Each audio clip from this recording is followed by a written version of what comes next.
지난주 호주뉴스닷컴에서 보도한 내용이 저에게 흥미롭게 다가왔습니다.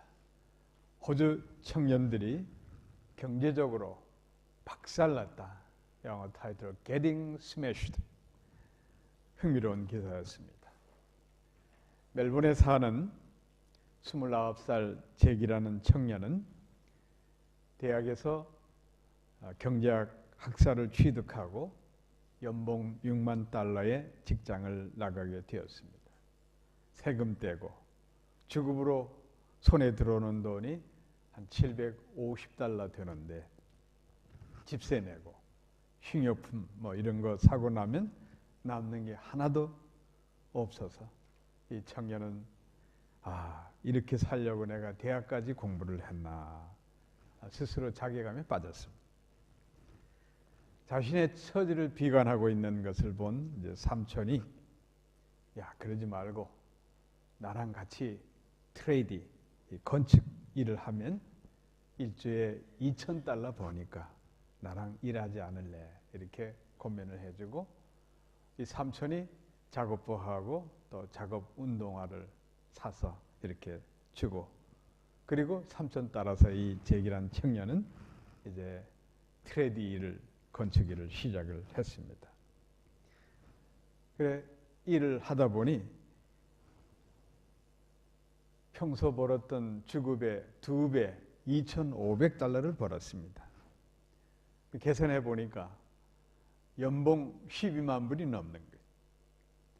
그러면 전에 대학 나와서 취직했던 직장의 2배 돈을 버는 거예요.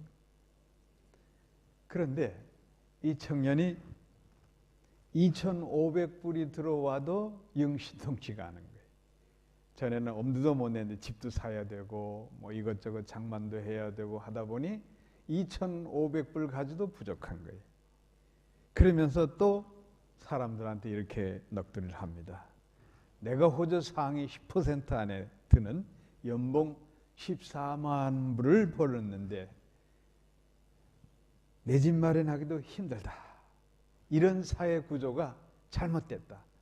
빅토리아 주정부도 문제고 연방정부도 문제다. 이렇게 비난을 했습니다.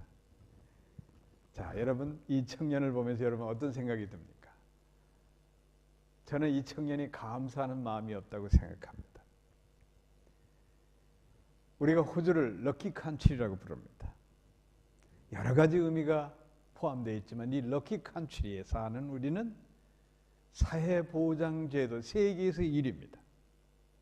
제가 아는 분은 부인이 치매 중증 환자라서 1년에 10만 불이 넘는 돈을 정부에서 지원받아가지고 케어를 하고 있어요.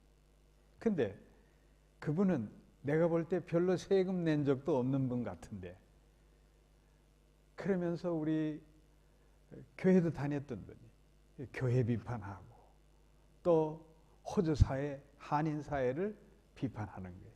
제가 속으로 참 안타깝게 바라봤습니다. 여러분, 한국 같으면 1억이 넘는 돈을 정부에서 자기 부인을 위해서 서포트 해주는데 얼마나 감사한 일입니까? 감사함을 모르는 거예요.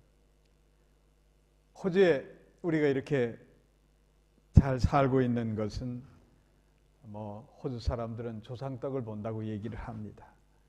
그냥 땅만 팔아도 200년은 거뜬히 살 수 있는 게 호주입니다.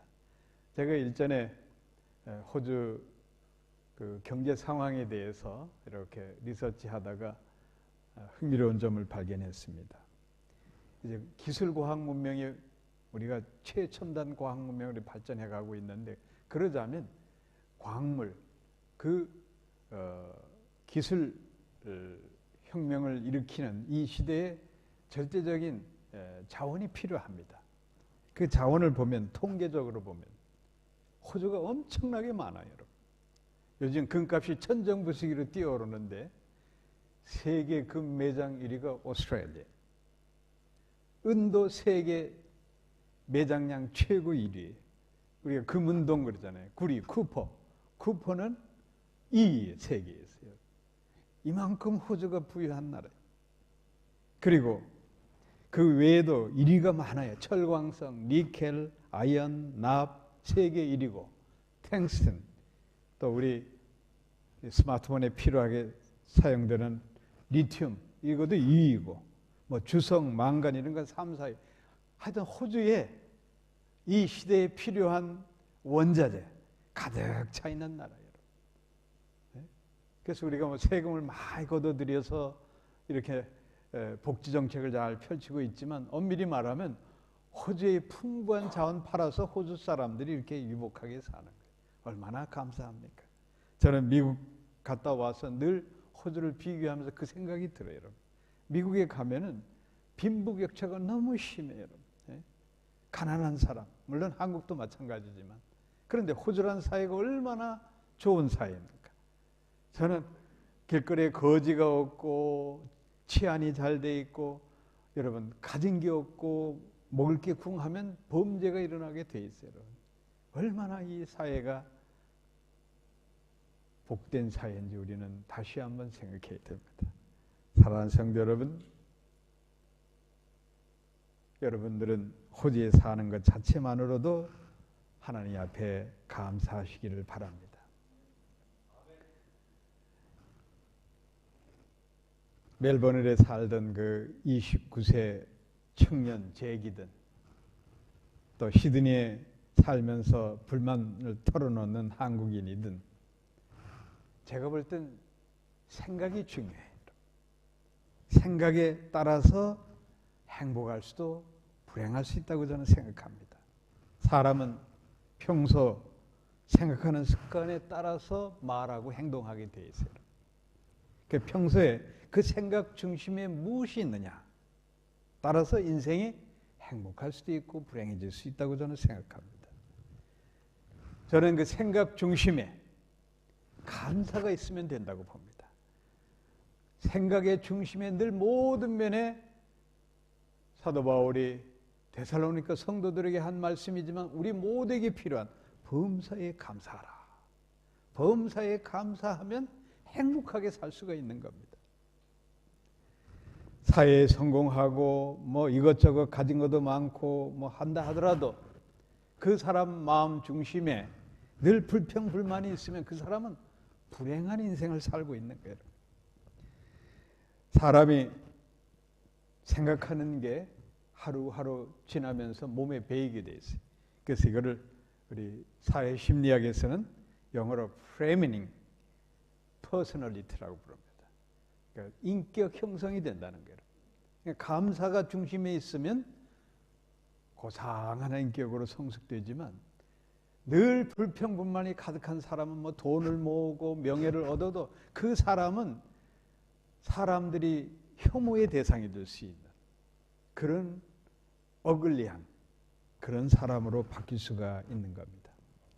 우리 사랑하는 성도 여러분들은 아주 이 마음속에 늘 감사가 충만해서 얼굴 모습 속에서도 늘 기쁨이 충만한 정말 하나님 보시기에 사랑스럽고 사람들로부터 사랑받고 존경받는 행복한 사람 되기를 주의 이름으로 축복합니다. 우리가 영어에서 자주 쓰는 말이 있죠. I think. 그 다음에 I thank you 할 때 thanks. 이건 영어의 어원에서 보면 같은 줄기에서 나온 말이에요. 그래서 저는 신앙적으로 늘 우리 그리스도인들은 십자가를 목에만 걸고 다닐 게 아니라 골고다 위에 우리 죄를 대속하신 예수 그리스도의 그 화목제물이 되신 십자가에 달신 예수님을 늘 생각해요. 그 예수님을 생각하면 내가 당하는 고난과 역경 얼마든지 이겨낼 수가 있는 거예요.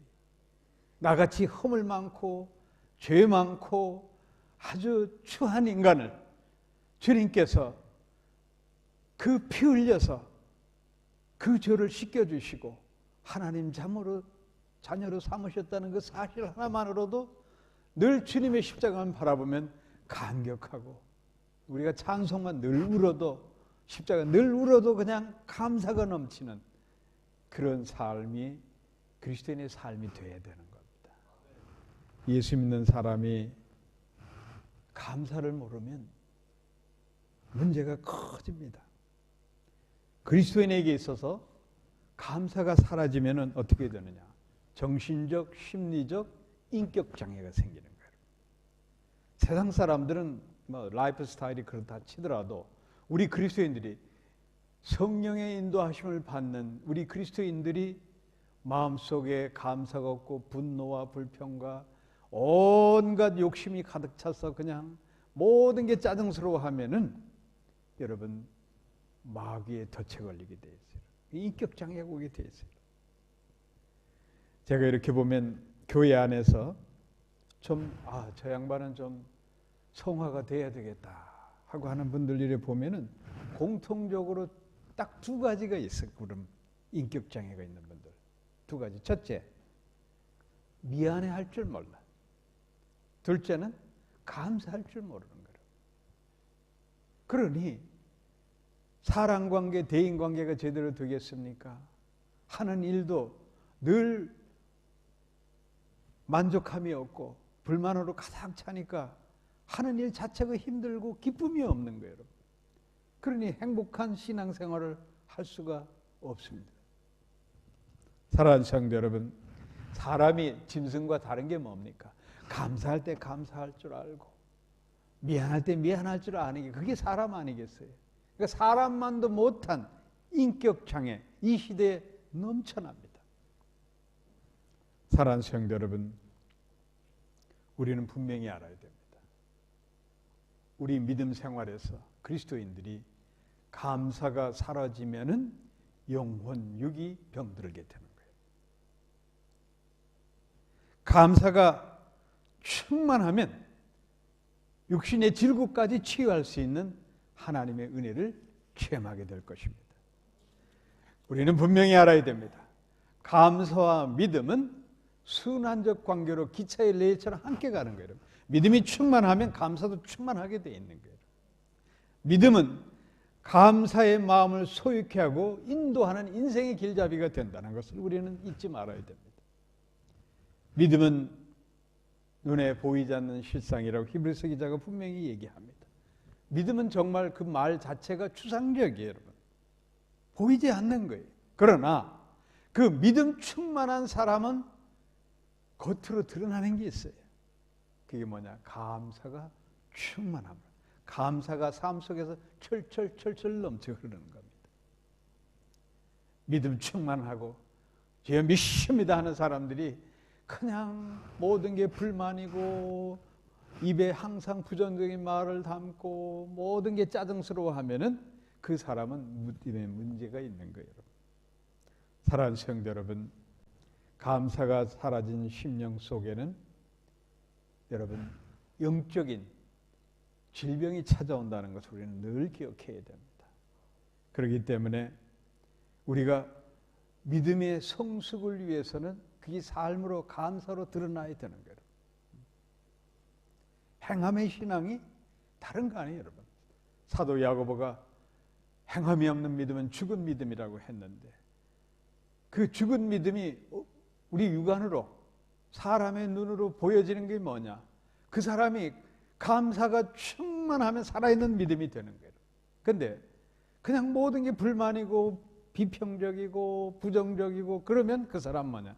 감사가 사라진 죽은 믿음이 되게 됩니다. 일본 근세 기독교에 큰 영향을 끼쳤던 우찌무라 간주 신학자이며 일본 기독교계의 지도자셨던 그분이 책을 많이 썼습니다. 감사와 믿음에 대해 의미 있는 글을 이렇게 남겼습니다.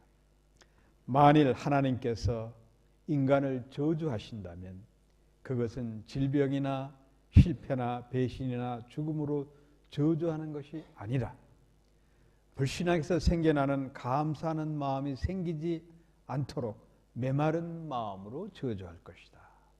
우리 심령 속에 감사가 없고 완전히 햇빛에 아주 거북이 등처럼 땅이 쩍쩍 갈라지는 그런 황폐한 마음 그 자체가 저주가 되는 거예요, 여러분. 우리는 분명히 알아야 됩니다.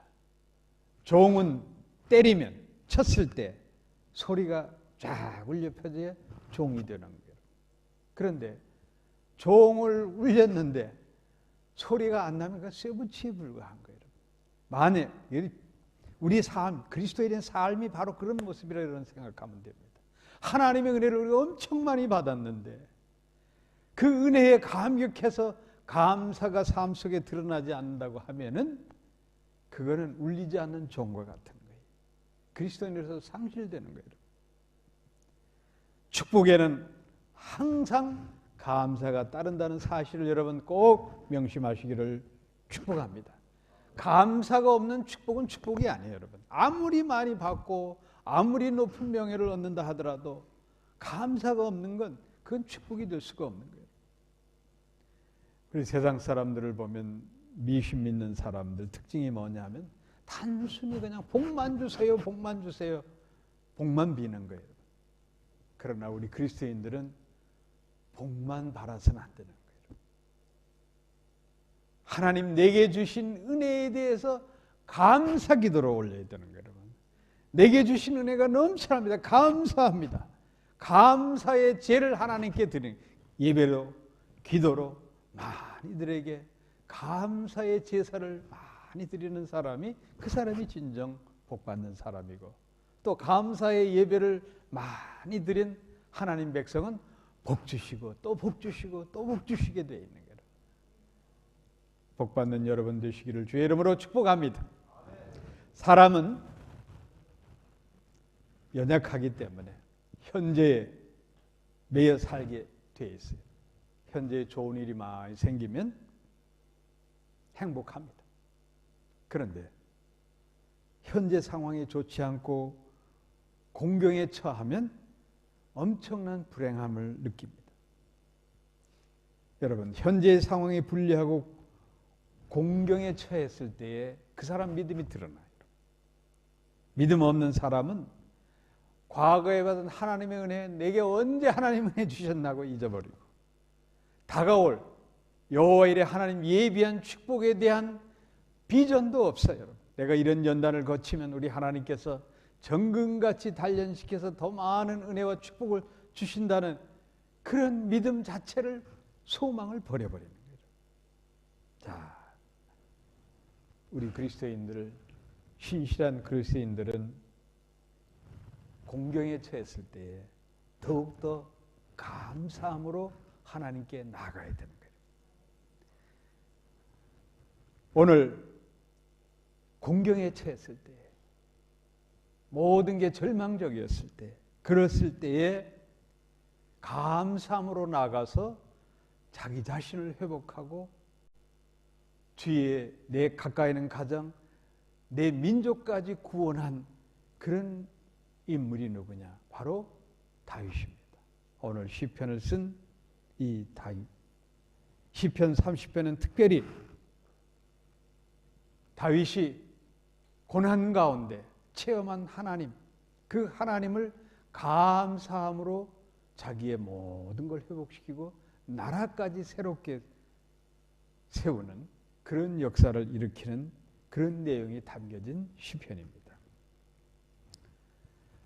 이 시편은 그 배경을 보면은 다윗이 그토록 사랑하던 아들, 다윗의 아들이 참 많았습니다.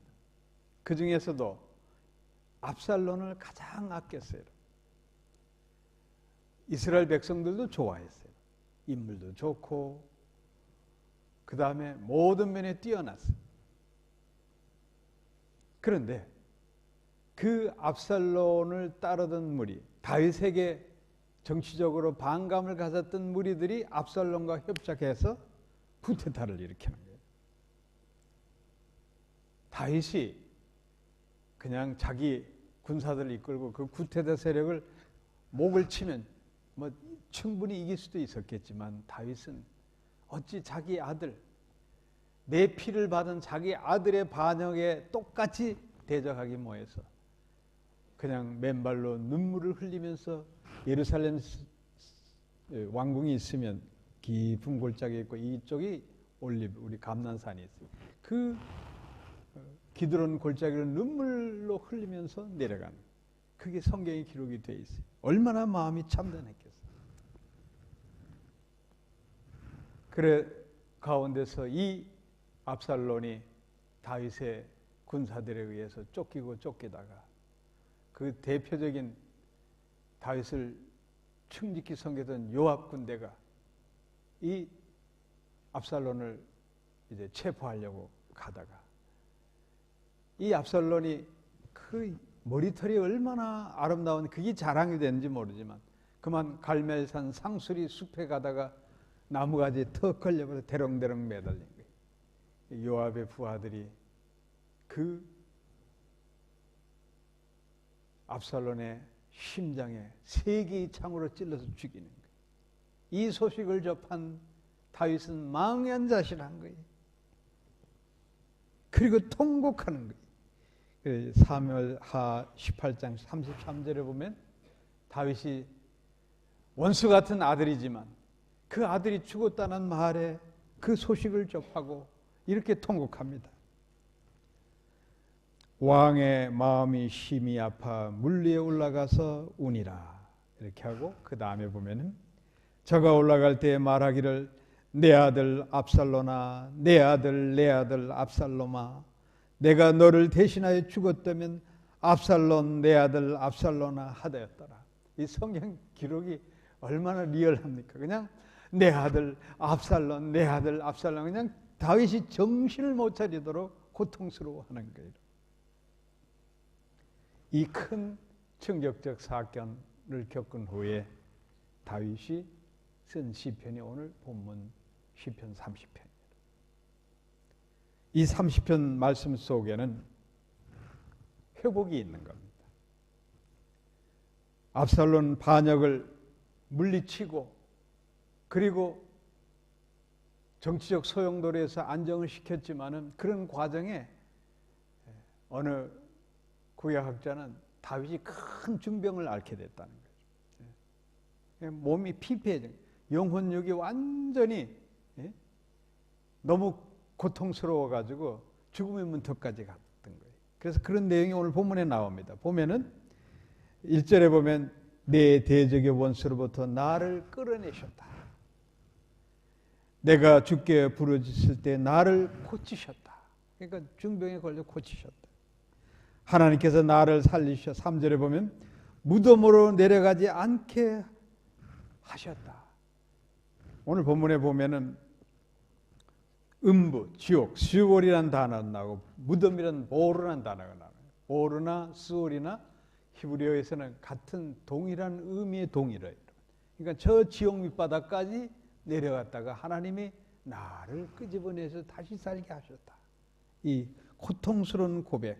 그러면서 이런 절망 중에 절망 가운데 빠졌을 때에 하나님이 나를 회복시키셨다. 그리고 나는 감사함으로 주님께 나아가서 내 모든 영혼력이 회복되었다. 이 고백이 시편 30편의 주된 내용. 그리고 다윗은 내 개인적인 신앙 간증이지만 나로 그칠 일이 아니다. 그러면서 본문 4절에 보면 주의 성도들아, 이스라엘 백성을 말씀한 주의 성도들아 여호와를 찬송하며 그 거룩한 이름에 감사할지어다. 이렇게 외칩니다. 그리고 본문 마지막 절 12절에 보면 여호와 나의 하나님이여 내가 주께 영영히 감사하리로다. 다윗은 감사함으로 모든 절망을 딛고 자기 인생이 다시 회복되고 나라를 다시 재건시키고 그리고 그 감사의 예배를 드리고 감사함이 영영히 내 삶뿐만 아니라 이스라엘 백성 모두에게 있을지어다. 이렇게 찬송을 드리는 거예요. 그래서 이 시편 30편은 특별히 다윗의 개인적인 신앙 간증이고 하나님의 찬양이지만 후대 이스라엘 백성들은 이 시편 30편을 가지고 성전 성막, 다윗이 압살롬 구테타 사건 이후에 성막을 재정립하고 그때 찬송을 불렀던 거예요. 그게 선례가 되어서 솔로몬이 예루살렘 성전을 성축하고 성전 건축 헌당식을 할 때 이 찬송을 불렀고, 또 바벨론 포로로 갔다가 다시 귀향한 70년 노예 생활을 한 후에 귀향한 후에 스룹바벨 성전을 지었을 때에 이스라엘 백성들이 오늘 시편 30편을 가지고 헌당을 하는 거예요. 헌당식 때 찬송가로 사용됐던 그런 찬송이 바로 시편 30편입니다. 여러분, 높은 차원의 감사를 우리는 생각해야 돼요. 오늘 다윗이 하나님 앞에 감사와 찬양과 영광을 돌린 것은 높은 차원의 감사예요. 이 높은 차원의 감사가 뭐냐? 하나님께 감사를 드리는 거예요. 감사는 하나님의 백성이 하나님께 하나님으로 받은 그 은혜에 대해서 속량하는 거예요. 그래서 높은 차원의 감사, 절제적인 하나님께 감사가 있을 때 인간과의 관계 속에서도 진정한 감사가 이루어지는 거예요. 하나님을 믿지 않았던 20세기 중엽의 사회공산국가들, 특이한 현상이 하나 발견됐어요. 구소련, 지금의 러시아죠. 러시아, 동부 유럽의 많은 국가들이 공산화됐는데 이 공산 독재가 즐비했던 나라에서 그 나라 국민들이, 그 나라 사람들이 I love you, thank you 이 말이 서서히 하더니 어느 한날 그냥 거의 사라져버리는 거예요. 우리 실생활에서 고맙습니다, thank you 얼마나 많이 하는 거예요. 이게 소리 소문 없이 감사와 사랑이라는 단어가 사라져간 거예요. 왜 그런지 아세요? 사회공산주의 사상이 유물론이잖아요. 생명이 없고 인격이 없는 유물론을 그야말로 인생의 행복에 초점을 뒀기 때문에 감사할 대상인 하나님이 사라져버리는 거예요. 감사할 절대적인 대상인 하나님이 없다 보니까 인간과의 관계 속에서도 감사가 사라져버리는 거예요. 저는 가끔 다큐멘터리로 옛날 구소련의 공산당 전당대회 할 때 그 공산당 간부들이 나와서 뭐 하면 무표정한, 웃음이 없어요. 여러분. 무표정한 박수만 쫙 치는 거. 감사가 없는 거예요. 여러분. 기쁨이 없는 거예요. 여러분.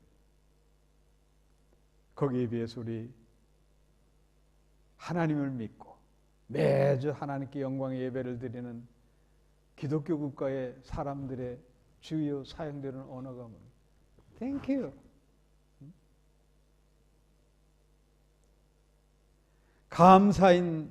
감사의 절대적인 대상인 하나님이 없으면 그 인간 사회도 기쁨과 감사가 사라지게 된다는 것. 우리는 이해해야 됩니다. 한국에서 한국 사람들이 영어를 혼용해서 많이 쓰는 걸 제가 봅니다. 그러니까 어느 사람이 통계를 내봤는데 한국 사람들이 가장 많이 쓰는 영어가 커피랍니다. 커피. 예. 그 다음으로 제가 볼 때 가장 많이 쓰는 게 파이팅이에요. 파이팅. 파이팅! 파이팅! 저는 그 말 들을 때마다 좀 이렇게 좀 낯간지럽다 할까, 좀 이렇게 좀 민망하게 느껴져요. 얘도 파이팅이 뭐예요? 싸운다는 거 아니에요, 여러분? 싸운다. 예? 좋은 의미에서 스포츠 경기에서 파이팅 할 수는 있죠. 그런데 이게 일상생활의 파이팅은 잘못된 거예요. 여러분들 파이팅이라는 말 쓰지 마세요. 그건 공산주의 슬로건이 뭐예요, 여러분? 혁명 아니에요. 혁명. 투쟁해서 쟁취에 싸운다는 거 아니에요, 여러분? 그런 말보다는 파이팅 하기보다는 thank you. 예, 감사의 말을 하는 여러분 되기를 바랍니다. 예. 영 민망스러워요. 파이팅 하면 그 호주 사람들, 미국 사람들 예, 파이팅 그 말 자주 씁니까? 안 쓰잖아요, 여러분. 예. 민망스러운 단어예요. 사도 야고보는 야고보서 3장 2절에서 사람이 말에 실수가 없는 자면 곧 온전한 사람이라고 말씀했어요. 우리가 말 실수를 자주 하게 돼 있어, 사람은. 그래서 우리는 말 실수를 줄이기 위해서 늘 우리 입술을 감사의 언어로, 바꿔야 되는 거예요. 감사해요. 그래서 사도 바울은 에베소 5장 4절에서 누추함과 어리석은 말이나 희롱하는 말이나 마땅치 아니하니 따라하시면 돌이켜 감사하는 말을 하라. 인간은 죄인이라서 우리 마음속이 원죄의 피가 있어서 부정적인 말, 짜증스러운 말, 이게 그냥 나도 모르게 원초적 본능으로 나가게 돼 있어요. 그래서 우리가 조심해야 되는 거예요. 그래서 우리가 늘 우리 입술에 감사를 담고 살아야 돼요. Thank you, thank you. 예? 가까이 부부싸움 가장 많이 하는 원인이 뭔지 아세요, 여러분? 감사의 말이 사라지게 돼요. 당연히 당신은 나한테 이렇게 해줘야 돼. 그게 감사의 말이 쏙 빠지면은 그게 문제가 돼요, 여러분. 그래서 제가 우리 젊은 친구들 결혼할 때 주례사를 할 때 꼭 3가지 말을 잊지 말라고 합니다. Thank you, sorry, I love you. 이게 생활의 필수예요. 가장 가까운 사람, 부부에서부터 우리 인간관계에서 Thank you, sorry, I love you. 이 3 단어만 잘 쓰면은 그 사람 행복하게 살 수 있고 또 함께하는 사람도 행복해지는 거예요. 이래 보면은 감사를 감사로 받으면 복이 되고 행복이 되는데 감사를 감사로 받지 않는 사람들이 너무 많기 때문에 사회가 문제가 되는 거예요. 그 예를 우리가 성경에서 찾아보면 누가복음 17장 11절 19절에 10명의 나병 환자를 고치는 그런 사건이 기록이 됩니다. 예수님께서 이제 갈릴리와 사마리아 국경지대 한 마을에 들어갔을 때 10명의 문둥병자들이 온 거예요. 그래서 예수님이 그들이 문둥병자는 가까이 올수록 저 먼 곳에서 우리를 긍휼히 여기소서. 그래서 예수님 불쌍히 여기고 그래 그러면 너희들이 제사장한테 가라. 왜냐하면 문둥병 환자는 그 당시에 제사장한테가 보여서 깨끗하게 고침받은 걸 인정을 받아야 되는 거예요. 그래서 말씀에 순종해서 갔어요. 제사장한테 가는 도중에 이 10명의 나병 환자가 고침을 말끔히 받은 거예요. 여러분 조그만 피부병만 걸려도 사람이 얼마나 고통스러운지 몰라. 그런데 이런 몸에서 진물이 흐르고 몸이 썩어가는 그런 몸이라고 여러분 상상해 보세요. 얼마나 고통스럽겠어요. 제사장 만나러 가는 도중에 고침을 받은 거예요. 얼마나 감격하고 기쁜 일이.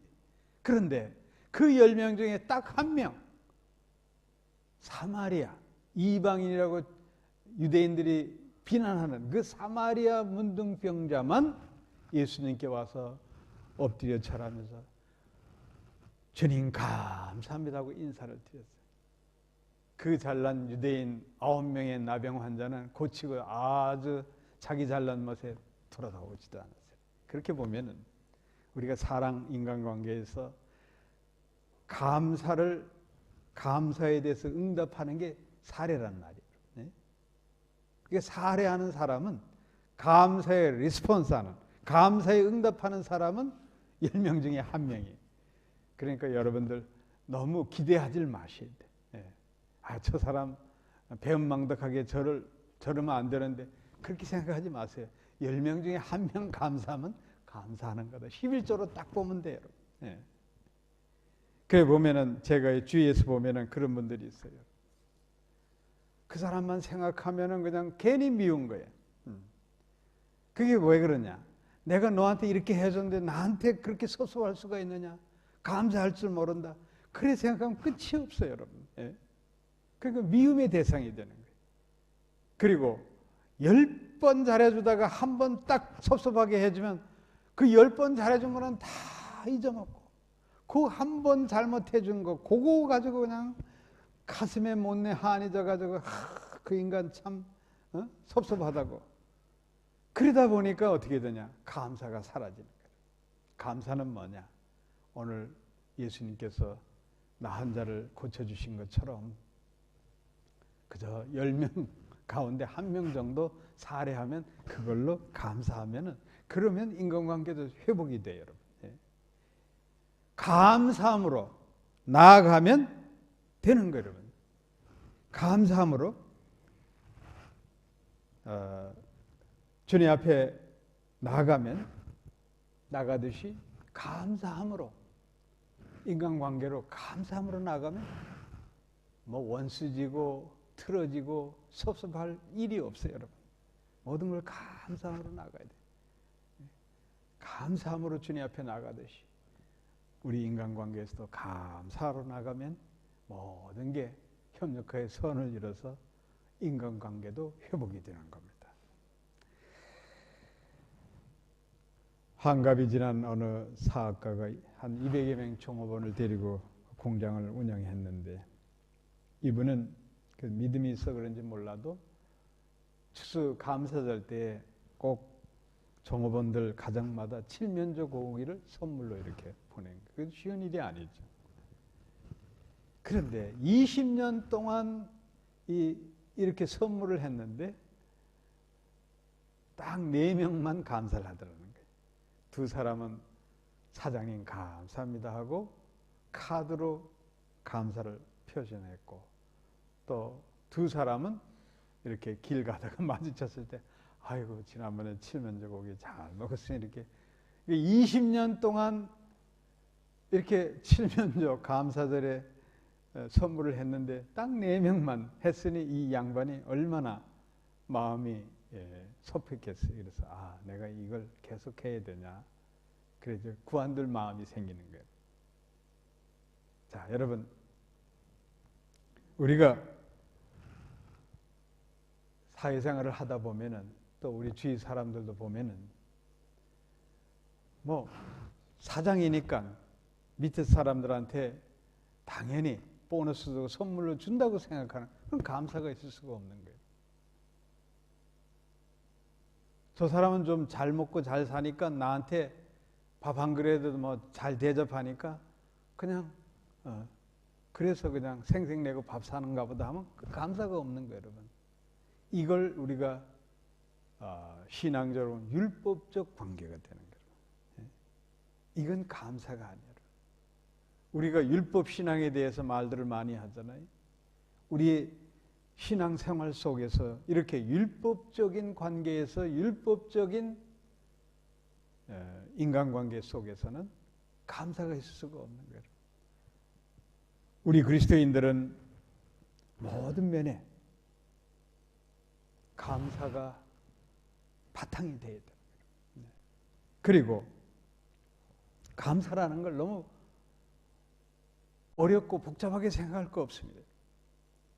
여기 성경적으로 정리해 보면은 그냥 받는 마음이에요, 여러분. 상대방이 하나님이 내게 은혜를 베푸면 땡큐, 아멘, 받는 마음이에요, 여러분. 그래서 순수하게 그냥 하나님이 내게 은혜를 주시든 주위 사람들이 내게 뭘 주시든 선물을 주든 간에 그냥 받는 마음, 순수한 마음으로 받는 마음이면 그게 감사가 되는 거예요, 여러분. 내가 받았으니까 여기에 대해서 사례를 해야 되고 감사를 해야 되겠다. 그건 차후의 문제고, 무조건 순수한 마음으로 감사합니다, 아멘, 받는 거예요, 여러분. 그게 우리가 생활화가 돼야 돼요. 그런데 어떤 분들 보면 그냥 뭐 신세진다고 아이고 그냥 손사래를 치면서 아이고 괜찮아요, 괜찮아요. 근데 그거 안 좋은 거예요, 여러분. 오히려 그게 내 마음속에 남에게 신세지지 않겠다는 그 자체도 교만이 될 수가 있는 거예요, 여러분. 그냥 순수하게 아멘, 땡큐, 할렐루야 이렇게 쳐서, 그래 내 마음도 가볍고 무거워지지 않게 되는 거예요, 여러분. 사랑하는 성도 여러분, 오늘 다윗이 개인적으로 감사함으로 치유받은 그 신앙 고백을 우리는 읽고, 또 다윗의 신앙을 본받아서 주의 말씀을 통해서 우리 삶 자체가 감사함이 생활화되어야 되는 그 말씀을 다시 한번 우리가 정립을 했습니다. 중요합니다. 2001년 9.11 사태가 터졌을 때에 얼마나 급하겠습니까? 저는 그때 생중계로 봤어요. 우연찮게 봤는데 비행기가 트레이딩 센터를 치고 그 다음부터 계속 그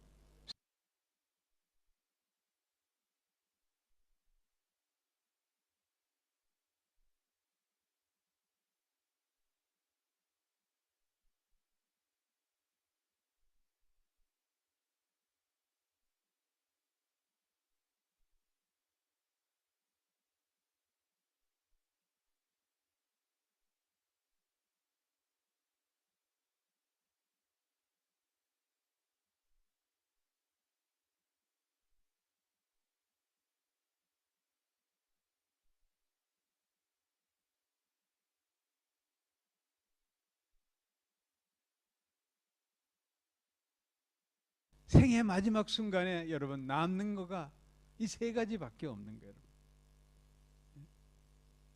인생을 마이너스로 산 사람들은 땡큐가 없는 사람들이에요.